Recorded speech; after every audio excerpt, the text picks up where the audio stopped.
physicist Brian Josephson and the Josephson junction,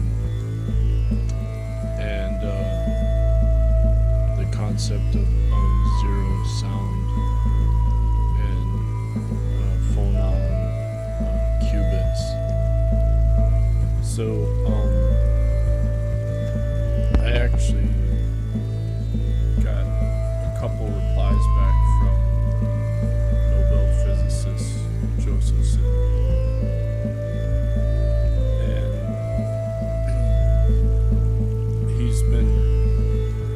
unfortunately he's been dismissed by the mainstream science community. Most infamously, there was a conference honoring David Bohm. I think it was about 10 years ago or 15 years ago, or maybe it was 20 years ago. Anyway, some of the young physicists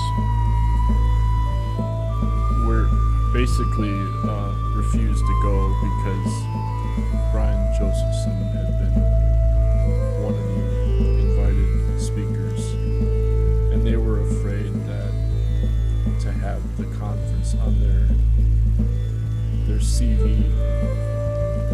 for their budding academic career, because it would look bad, like it would look like woo-woo or something to this effect. I'm just extemporaneously ad-libbing. Anyway,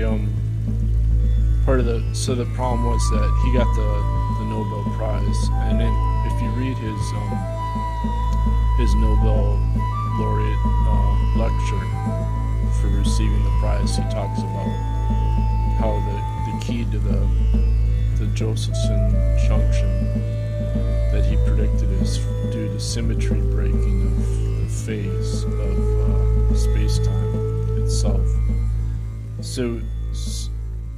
So they call this gauge invariance, and it's based on mathematical symmetry.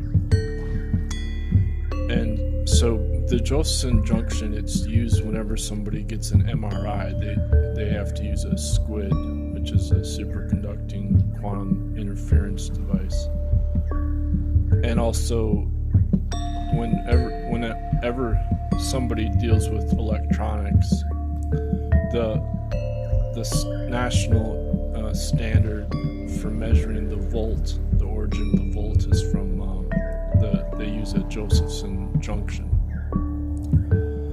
So essentially, you're having a current without any volt because it's a superconducting current. So there's no resistance, and so the pressure that creates the volt is due to a change in the phase of space-time itself. And this is from using a Cooper pair. So the pressure is actually from zero sound, or a phonon, between the two electrons. And then you have to use two Cooper pairs and a slight insulator of thin metal between them to then start creating volts. And so usually when people study anti-gravity, or what's called electrogravitic and propulsion, they're dealing with they're still stuck in classical electromagnetic field theory. So the speed of light was calculated from Maxwell's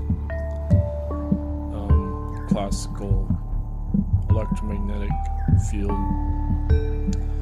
But then, as math professor Louis Kauffman points out, is that there isn't any background field for gravity. So even though Einstein was using the speed of light, we can't assume that that there's some kind of background ether or fluid or something for the source of electromagnetic energy. And this was proven with the Broglie-Bohm effect, so that even though there's no electromagnetic field, you can still create a change in the magnetic energy based on just a spin directly due to a phase change.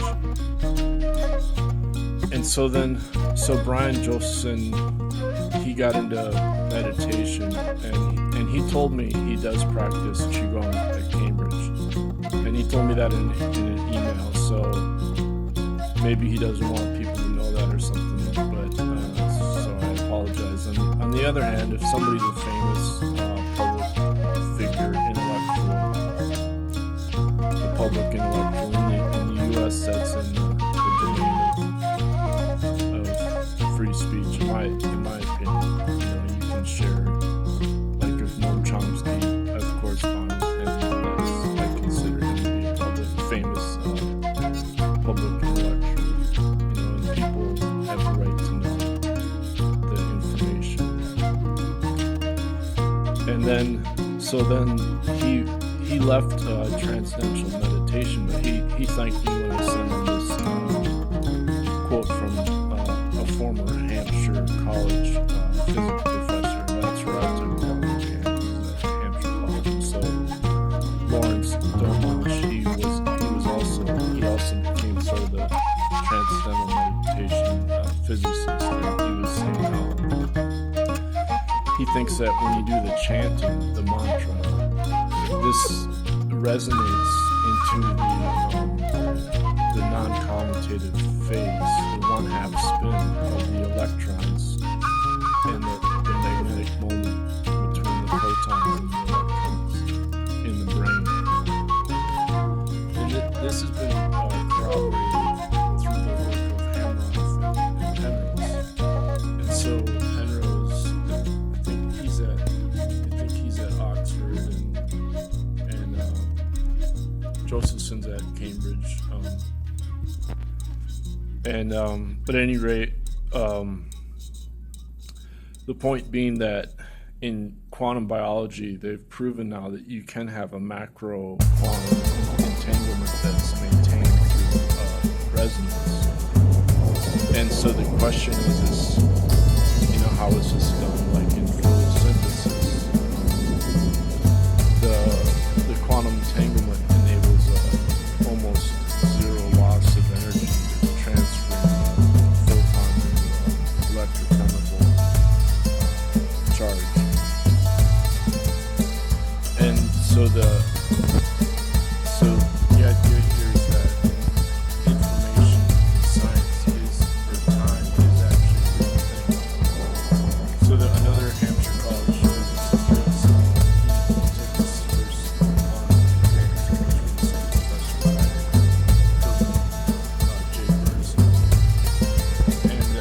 so Lee Smalling's devoted his career to the idea that time as information is actually a real thing.